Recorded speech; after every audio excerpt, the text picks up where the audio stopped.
we met 5 years ago in Turkey. What did you know about Estonia when these two guys, Mait and Hanno, came to meet you in Turkey? And did you know that there's golf in Estonia? You know, to be honest, I knew very little. Maybe I pretended to know a little bit more when I met you to make an impression.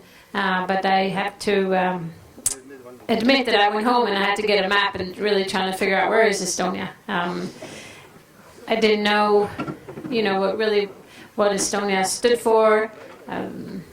You know, what some of the, you know, the popular activities in the country. So I did a little research, and then, but I'm glad that we kept in touch. I know that you've had a vision for a while, and I'm certainly appreciative that, you know, you wanted me to share that vision, and that you believe in me. I know you can choose other designers, and you know, it warms my heart to come here and see that it's all coming together. And this is my first visit, and it's been really a lot of fun. But it's been a learning experience as well, just walking in town and getting a little bit more, maybe more accurate information from you, Hanno, or Mike, about the history and you know, what people think about golf in this country. But I've really enjoyed these last 2 days and getting to know some of the people, some of the members, and then also see what golf is all about and what you have here. This is a beautiful, beautiful spot, and I also had a chance to see the sea course today.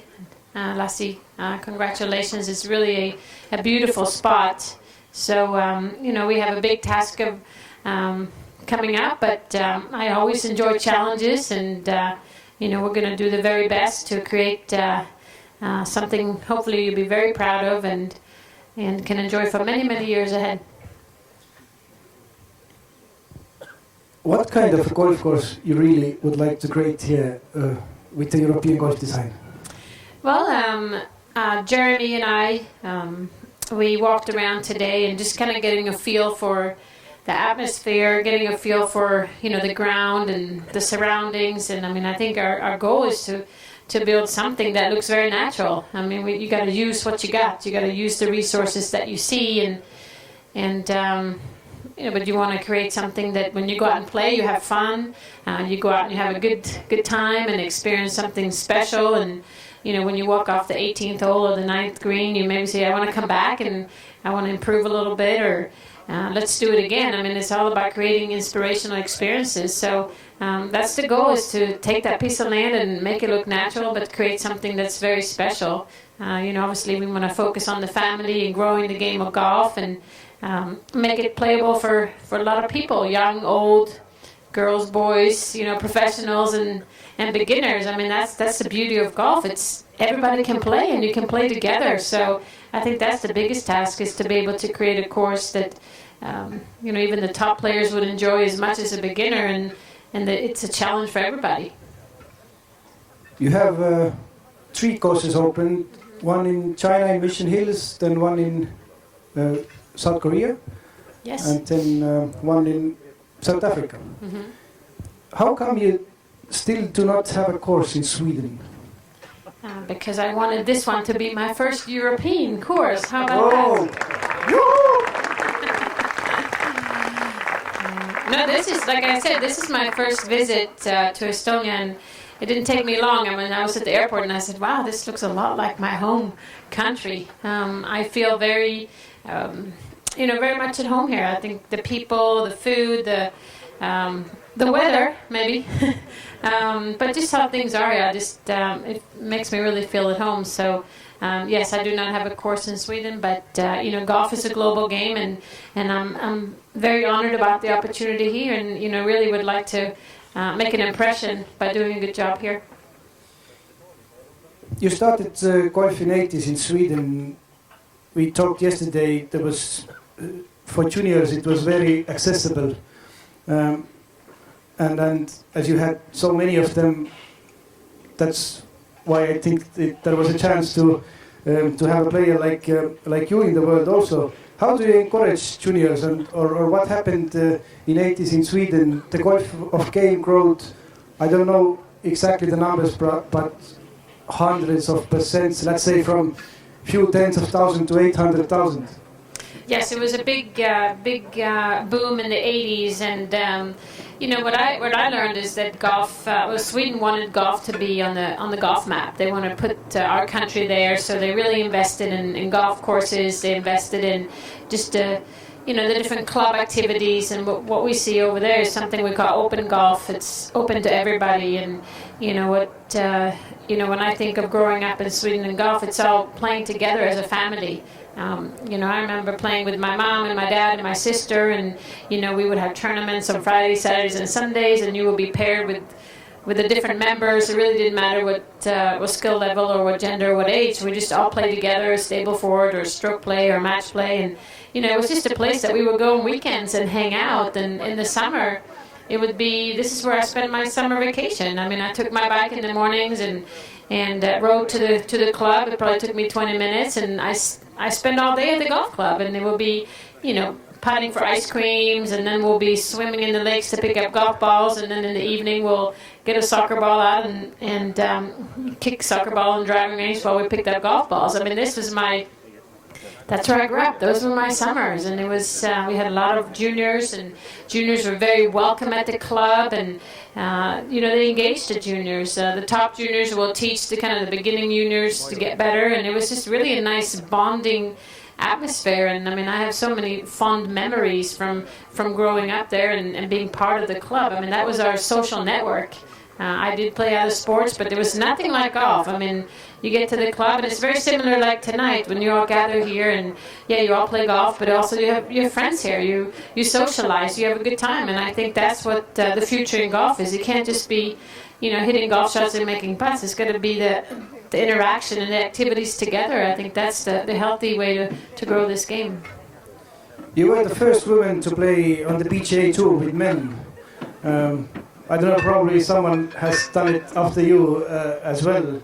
What do you think about the future of golf for, let's say, next 10 years? There's a lot of different activities started to make golf more fun, enjoyable, and so on. I think one of the things you're going to do is to create a course which is more enjoyable, not only for the single handicap players, but also for a grandfather to play with the grandchildren. But what is your views about golf next 5 to 10 years?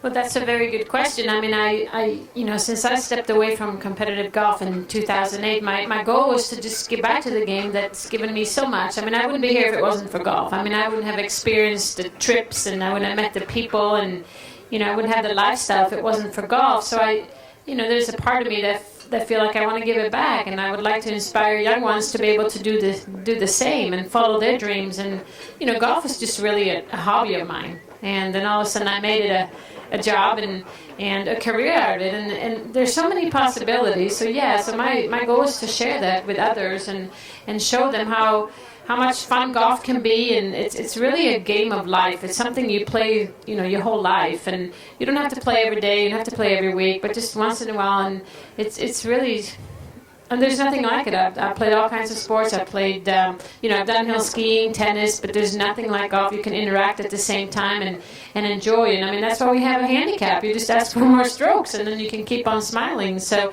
you know, I like to see golf just continue to grow and mainstream. And, you know, I'm a believer that getting kids into the game early, and kids can maybe bring their parents out if they don't play, and you can just hang out together. I mean, that's really what I think. We need to make it more accessible. The first question was pace of play. I think we all have to make an effort to speed up, and it makes it a little bit more enjoyable as well.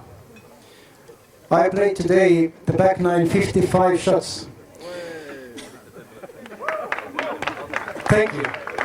But maybe a little bit bigger applause for Annika, because she played, was it 2001 in Phoenix, 59 shots, and not the back nine, but 18 holes. Can you tell the audience, our members, about the round? We cannot imagine how it would feel. Well, it was a special day. It was March 16th, 2001, and what can I say? It was just one of those days where things just went my way. I mean, I'm sure you've had the moments when some days you stand on the first tee and fairways are really big and the greens are really wide and the cup is huge. And then there are other days when you just feel like you can't see a fairway, you can't see a green, and that's the beauty of golf. But that particular day, it's, I didn't really have a great warm-up. I was, this was the second round of a golf tournament, and I felt a little stressed on the tee, but somehow I hit the fairway on the first hole, and then I hit the green, and I made the putt, so I birdied the first, and kind of calmed down a little bit, and then I birdied the next three, so I'm 4 under after 4, and I remember turning to my caddy, and I said, how many birdies in a row have you seen? And he said, I've seen 4 birdies before. And I said, I know I can make 6 because I've made 6 birdies in a row. So I ended up birdieing number 5 and number 6 and number 7 and then number 8. Now I start to think a little bit. I start to look at my scorecard and I make circles on my birdies and all I can see is circles. And now I'm getting a little nervous. And I remember standing on the 9th hole and turned to my caddy and said, I'm so nervous I need to make a par. And he said, okay. So I hit the fairway, hit the green and 2-putt, and I made par. And I made the turn at 8 under. And then we go to number 10, and somehow I got some more energy and it felt very comfortable. I told my caddy, I'm ready for some more birdies. He said, okay. And it's a good caddy. You never argue when they play well. So I birdied number 10, 11, and 12, and 13. So now I'm 12 under after 13 holes, and you can imagine, start thinking about birdieing every hole, Vision 54, which is something I've had in my mind since I was a junior golfer in the national team, which is birdieing every hole. And again, when we start thinking in golf, that's, a lot of times that's when it puts us in trouble. So I par a few holes, and then I birdie my 17th hole, and I'm standing there on the 18th hole, and I know I'm 13 under. I try not to think about it, but I know that it's, a special round. So I hit the fairway, and then I remember, it was a short par 4, and I remember the thoughts that went through my mind, and my caddy said, just hit it in the center of the green. And I said, you know what, I've been hitting at the flag all day, I just got to continue, I can't change now on the last hole. So I was extra pumped, took a club lesson, and hit it to about 8-9 feet. So, just to walk up to the green and trying to focus on what I had to do and not to think so much about, what was at stake. So, funny enough, I was playing with my sister, actually. Of all the people you can play with on tour, I played with my sister. And early on in the round, we were talking, but we were not talking in the end. I think she just wanted me to kind of go and do my own thing. But anyway, I had a putt for 58, kind of hit on the left side, just barely ran by, and it was a long 3-footer for 59. You watch the TV and it doesn't look long, but for me it was a really long 3-footer, about a meter long. So I stood over the ball, and I never forget, I stood there and I started to think that, if I miss it, it's a good round. 60 would be my career low and a good round, but if I make it, it will be history. So I convinced myself to just trust my stroke, and the ball doesn't know where it's going in for, so just do it and go from there. So it rolled in, and it was very historic. I didn't really know how to celebrate a 59, but it seemed so easy that day. I wonder why I haven't done it again, because I thought I figured it out. But that's the game of golf. You wake up the next day, and we're all humans.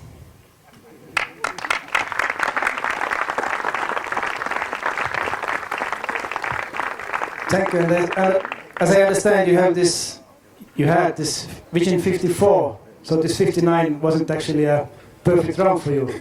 Tell me about I'm on the right Vision track. 54. Yeah.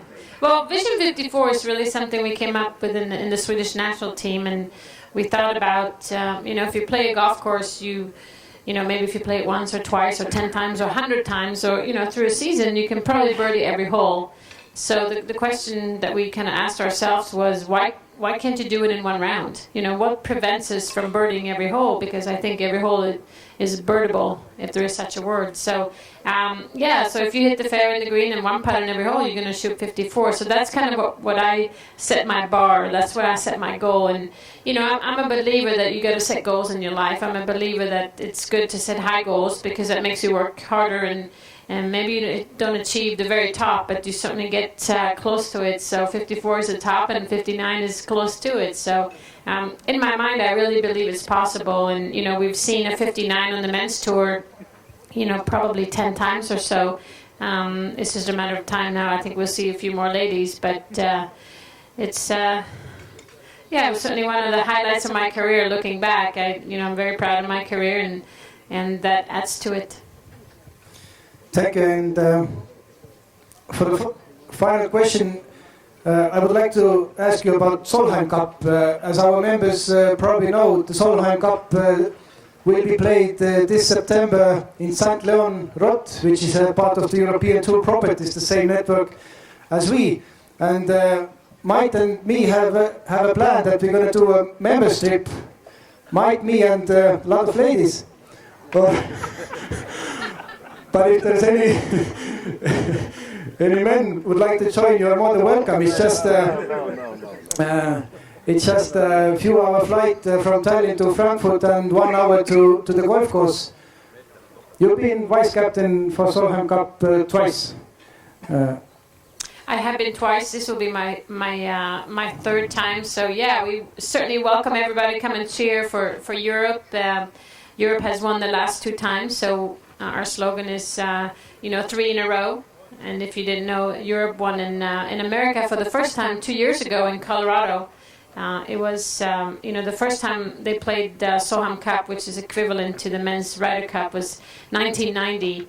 And so every other year we play, and so 1 year in Europe, 1 time in Europe, and then the next one in the U.S. So it was a historical moment 2 years ago. So now I guess we are the favorites, and it's really a lot of fun. I don't know if you've been to any golf event like a Ryder Cup or Solheim Cup, but it's just very different. I mean, it's match play. You have 12 players representing the continent or the country, and it's just the atmosphere is just nothing you would experience at any other golf tournament. And it's going to be a lot of fun. And yes, I will be not necessarily inside the ropes. I'll be outside the ropes with the radio, trying to coach our players to do their best. And first time I was a vice captain, it was a little different. I played in 8 Solheim Cups, and I think I was more nervous being a captain or vice captain because you're not in control of the players. As a player, at least you feel like you're a little bit in control. So, but yeah, certainly a highlight of the year for many of the players. Thank you, Annika, for your time here on the stage. You're going to be here representing the awards for our anniversary tournament winners today also. Thank you for the last 5 years that you have believed in us. And thank you in advance already for the next 5 years. We hope to see Annika here many times, and 2019 especially when we open the Annika course. No, thank you, and I want to congratulate all of you on celebrating 10 years. I think it's very special. You have a special place here, and I'm just thrilled to be a little part of it now, and to grow this game in this beautiful part of the world. Thank you.